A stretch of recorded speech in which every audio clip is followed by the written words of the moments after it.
The recent decision by the U.S. Treasury to lift sanctions on 3 individuals linked to the controversial predator spyware has raised significant concerns in the cybersecurity community. This move could have implications for how commercial spyware is regulated and used globally. On December 31, 2026, the Treasury's Office of Foreign Assets Control announced that Merom Harpaz, Andrea, Nicola, Constantino, Gambazzi, and Sara Aleksandra Fayssal Hamou were removed from the specially designated nationals list. These individuals had previously faced sanctions for their roles in the development and distribution of Predator, which has been associated with serious privacy violations. The Treasury did not specify the reasons for their removal, but stated it was part of a routine administrative process following a petition for reconsideration. Next, we'll explore what this means for the future of spyware regulation and the ongoing risks posed by tools like Predator. If you found this update helpful, please like, share, and subscribe to InfoSec Now for the latest cybersecurity news. Your support really helps us continue building useful content for cybersecurity professionals. The decision by the U.S. Treasury to lift sanctions on individuals associated with the Intellexa Consortium marks a pivotal moment in the ongoing discourse surrounding commercial spyware. Notably, the individuals reinstated, Merom Harpaz, Andrea, Nicola, Constantino, and Sara Aleksandra Fayssal Hamou, were previously sanctioned due to their roles in the development and distribution of the Predator spyware. This shift raises questions about the effectiveness of sanctions as a tool for regulating technology that poses significant risks to privacy and civil liberties. The Treasury's statement highlighted that the removal of sanctions was part of a routine administrative process, responding to a petition for reconsideration. However, the lack of transparency regarding the specific reasons for this decision has sparked skepticism among experts and advocates. Critics argue that such actions could embolden entities involved in unethical surveillance practices, potentially undermining efforts to hold them accountable. Moreover, the timing of this development is particularly concerning, coinciding with a recent report from Amnesty International that detailed an incident involving a human rights lawyer targeted by a Predator attack. This incident underscores the ongoing threat posed by spyware technologies, which are often marketed under the guise of law enforcement and counterterrorism, yet are frequently misused against vulnerable populations, including activists and journalists.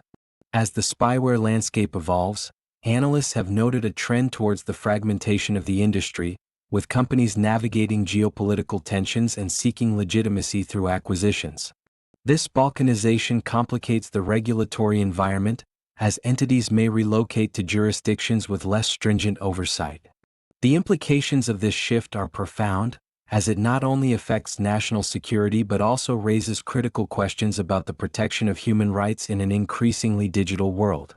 In light of these developments, experts emphasize the urgent need for comprehensive frameworks to govern the use of commercial spyware. Without robust regulatory measures, the potential for abuse remains high, posing a persistent challenge for governments and civil society alike. The lifting of sanctions may signal a broader trend that could reshape the dynamics of surveillance technology, making it imperative for stakeholders to engage in proactive discussions about ethical standards and accountability in the digital age. The removal of sanctions against key figures associated with the Intellexa Consortium has sparked a range of potential consequences that could reshape the landscape of commercial spyware and cybersecurity. This decision may embolden other companies involved in similar operations by signaling that regulatory scrutiny can be circumvented through lobbying and legal maneuvering. Experts warn that this could lead to increased proliferation of spyware technologies, particularly in regions with less stringent oversight. The lifting of sanctions raises critical questions about accountability in the spyware industry. With individuals like Merom Harpaz and Hermes Gambazzi now free from restrictions, their potential to re-engage with Intellexa or similar ventures poses a significant risk. The lack of transparency surrounding their removal has fueled speculation about the motivations behind the U.S. Treasury's decision, especially in light of the ongoing threats posed by commercial spyware. Moreover, the implications extend beyond individual actors to the broader cybersecurity landscape. As organizations like Intellexa continue to operate, the risk of advanced surveillance technologies being misused against civil society, journalists, and human rights defenders remains high. Recent incidents, such as the targeting of a human rights lawyer in Pakistan, underscore the urgent need for robust regulatory frameworks that can effectively manage the use of such powerful tools. The international community's response will also be crucial. As countries grapple with the ethical and security challenges posed by spyware, there is a pressing need for collaborative efforts to establish global standards and best practices. This situation illustrates the growing balkanization of the spyware market, where entities may seek legitimacy through new partnerships or by relocating to jurisdictions with lax regulations. In conclusion, the consequences of the sanction removal are multifaceted, with potential implications for national security, human rights, and the integrity of global cybersecurity efforts. Stakeholders must navigate these challenges carefully, balancing technological advancement with the protection of civil liberties. As the implications of the recent sanctions lift unfold, several key areas warrant close monitoring. First, stakeholders in the cybersecurity landscape should keep an eye on the operational changes within the Intellexa Consortium. The individuals involved have reportedly taken steps to distance themselves from the organization, but the effectiveness of these measures remains to be seen. Analysts will be watching to see if this separation translates into a shift in the consortium's activities or if it merely serves as a facade to regain legitimacy. Next, the broader regulatory environment surrounding commercial spyware will be pivotal. The recent lifting of sanctions may embolden other entities linked to spyware development to seek similar relief. Observers should assess how this might influence existing and future legislation aimed at regulating surveillance technologies.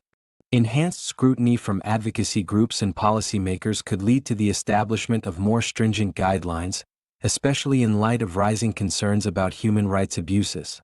Moreover, the competitive landscape of spyware technology is evolving. As noted in recent analyses, the geopolitical fragmentation of the spyware market is becoming more pronounced. Companies may increasingly seek refuge in jurisdictions with less stringent oversight, raising alarms about the potential for unchecked surveillance practices. Keeping track of acquisitions and partnerships in this sector will be crucial, as they may indicate shifts in strategy among key players.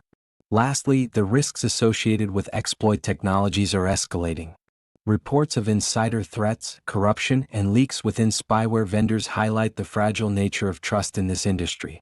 Monitoring incidents of breaches or attacks on these companies will provide insight into the vulnerabilities that may arise as competition intensifies. In summary, the next steps involve closely observing Intellexa's operational shifts, potential regulatory developments, market dynamics, and the security of spyware vendors. Each of these factors will play a critical role in shaping the future landscape of surveillance technology and its impact on privacy and civil liberties. If you found this update helpful, please like, share, and subscribe to InfoSec Now for the latest cybersecurity news. Your support really helps us continue building useful content for cybersecurity professionals.